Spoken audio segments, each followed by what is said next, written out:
Ya, Assalamualaikum warahmatullahi wabarakatuh. Selamat datang di menu pilihan jurnalistik. Pada bagian ini, di sesi pertama, kita akan bahas mengenai jurnalistik itu apa sih? Baik, jurnalistik itu segala hal yang berkaitan dengan pemberitaan, kemudian kewartawanan. Jadi bagaimana berita itu diproses, diperoleh, nah itu digali dalam ilmu jurnalistik.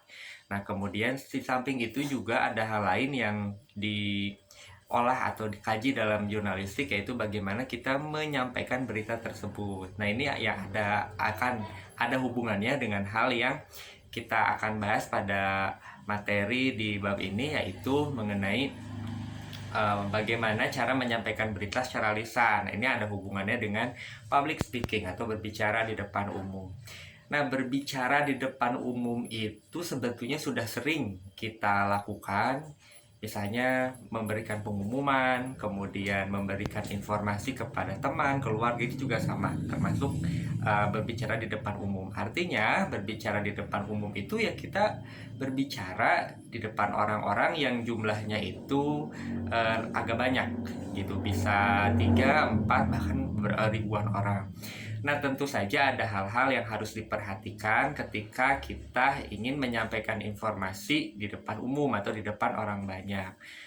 Ada hal yang dipertimbangkan berbeda dengan kalau kita berbicara dengan satu atau dua orang. Jadi kan bisa tuh secara khusus, kemudian tidak memerlukan suara, teknik-teknik khusus karena skup mitra bicaranya sedikit. Nah, kalau orang banyak itu ada hal-hal yang mesti dipertimbangkan karena ketika menyampaikan informasi itu kan otak orang beda-beda, nanti daya tangkapnya juga beda-beda.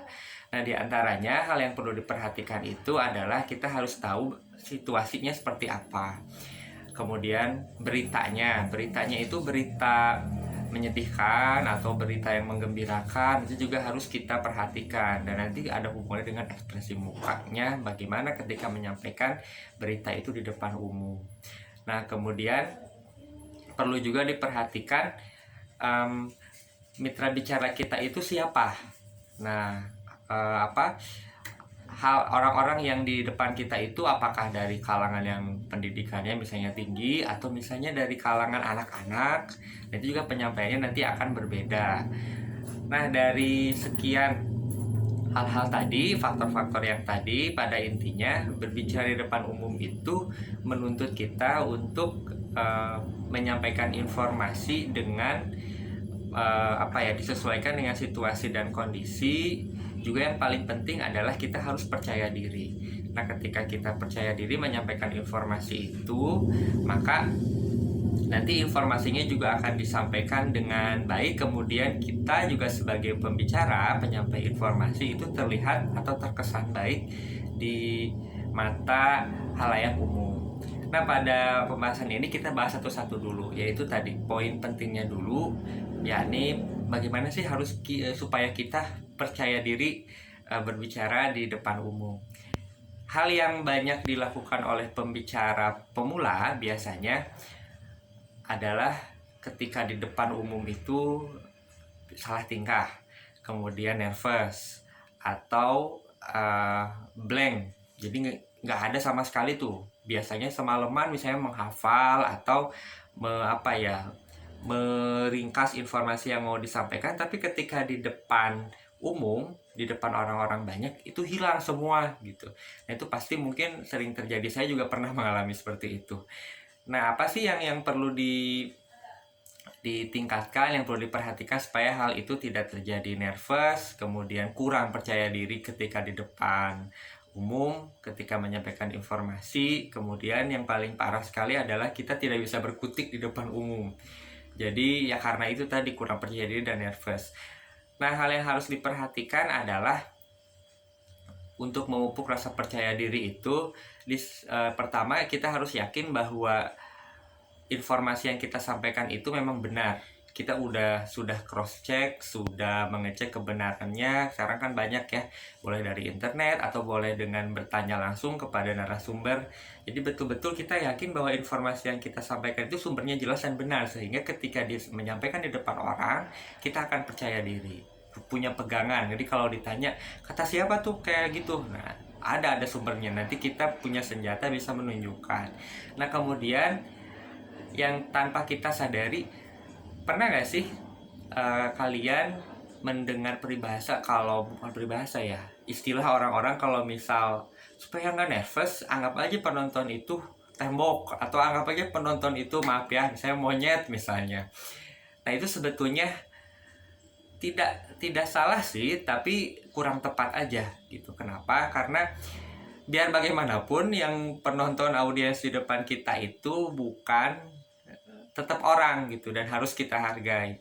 Dan malah dengan yang seperti itu, saya pikir menganggap penonton itu lebih rendah, atau mitra bicara kita yang banyak itu yang di depan kita lebih rendah dari kita, anggaplah dianggap benda mati misalnya, entah hewan atau misalnya tadi tembok, supaya nggak nervous, itu malah membuat kita pertama terlihat terkesan lebih arogan. Walaupun memang tujuannya tadi supaya lebih percaya diri, tapi nanti akan terjadi overconfidence, terlalu percaya diri yang berlebihan, kesannya jadi sombong. Kemudian ketika nanti kita salah, misalnya salah dalam menyampaikan, atau salah karena nervous tadi, karena kita merasa oh misalnya saya lebih tinggi derajatnya dari penonton, nah itu membuat kita itu menjadi lebih nervous gitu. Tetapi yang saya sarankan, jangan menggunakan itu, tapi anggap saja audiens kita itu orang memang yang membutuhkan informasi dari kita, dan anggaplah diri kita bukan sebagai orang yang lebih tinggi dari mereka. Artinya bukan sebagai orang yang maha tahu begitu, tapi anggap saja kita sebagai media.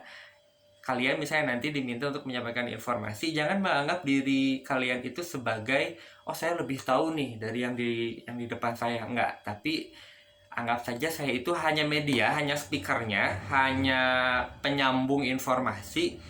Jadi tugasnya hanya menyampaikan saja begitu, bukan sebagai orang yang maha tahu. Sehingga nanti yang maha tahu kan hanya Tuhan ya. Nah, sehingga nanti ketika ada koreksi, ada salah, kemudian ada tanggapan dari kritik, atau mungkin sanggahan dari orang-orang yang di depan kita, mitra bicara kita, kita tidak berusaha untuk menutupi kesalahan itu sehingga nanti terlihat konyol aja di depan. Tapi dengan begitu kita bisa berbesar hati, oh iya, mengakui, oh iya maaf, informasi yang tadi sebetulnya kurang perlu di cross check lagi, saya nanti sajikan sumber yang tepat, kurang lebih seperti itu, sehingga menghindari dari rasa nervous dan kurang percaya diri.